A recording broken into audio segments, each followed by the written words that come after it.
The pen slid across the paper without a sound. No apology, no explanation, just ink sealing the end of a marriage he had already abandoned. I didn't look at him when I signed the divorce. I didn't need to. I'd memorized the slope of his shoulders months ago, how they leaned away from me, how his phone never left his hand. Silence was my last gift to him. He mistook it for weakness.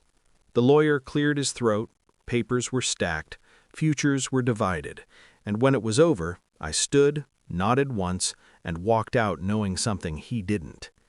The moment those signatures dried, I cut off every dollar he thought was his. We met when we were broke and ambitious and convinced love was a shield. He was charming in that unpolished way, laughing too loud, dreaming too big. I believed in him before anyone else did. I funded the risks. I smoothed the messes.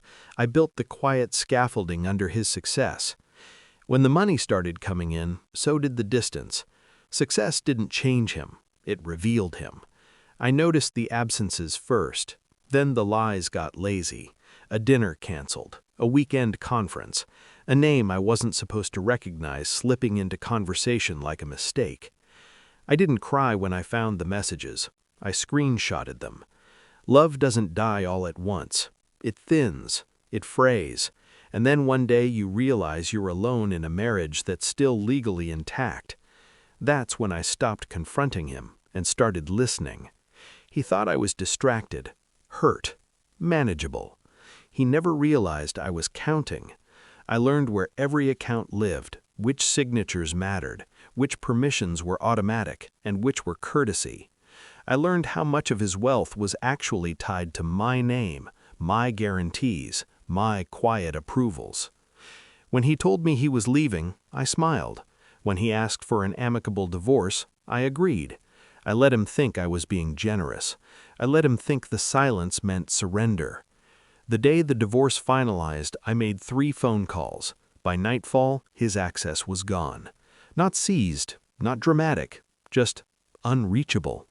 Accounts frozen pending review, credit lines suspended, automatic payments paused. Nothing illegal, nothing loud, just gravity. He didn't notice at first. He was too busy planning his wedding. $350,000 of spectacle, imported flowers, a string quartet flown in from Prague, a venue that charged by the hour and smiled while doing it. His mistress, his fiancée now, wanted a fairy tale. I let her have it.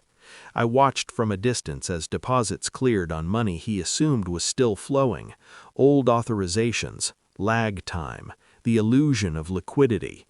By the time the bills came due, the wedding was already unstoppable. I chose my timing carefully. The music swelled as she walked down the aisle. Champagne waited on silver trays. Guests leaned in, ready for vows. Then the music stopped. It wasn't dramatic at first, just a stutter, a confused violin. Then silence spread, thick and uncomfortable. A man in a gray suit stepped forward, calm, unremarkable. He held the leather folder like it weighed something. He spoke softly, but microphones are obedient things. There appears to be a temporary issue regarding payment authorization for this event. Murmurs, laughter, nervous and wrong. He continued, "Several accounts funding this ceremony have been frozen due to discrepancies and pending legal clarification." My ex turned pale. The bride's smile cracked, just slightly. The man flipped a page. "In addition, there are outstanding balances for the venue, vendors, and imported services.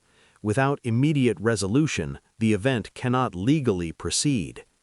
Panic doesn't explode. It leaks. Whispers turned sharp. Phones came out. Someone laughed again, louder this time. My ex stepped forward, furious, confused. "This is a mistake."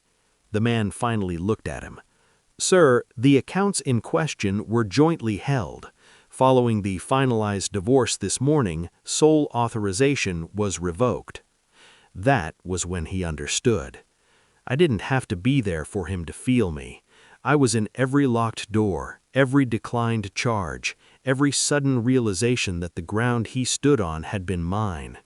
The bride was crying now, mascara bleeding like a confession. Guests began to leave, vendors stopped smiling. The fairy tale collapsed quietly, expensively. I didn't take his money, I took my name off it. There's a difference. By the time he called me, voicemail shaking, rage dissolving into desperation, I was already gone. New apartment, new number, old life archived. Justice doesn't always wear handcuffs. Sometimes it wears patience. I never raised my voice, never demanded explanations. I let him build his future on an assumption, and then I removed it. Now when I think of him, I don't feel anger. I feel accuracy. I saw who he was. I planned accordingly. And when the music stopped, everyone else finally heard the truth I'd been listening to all along.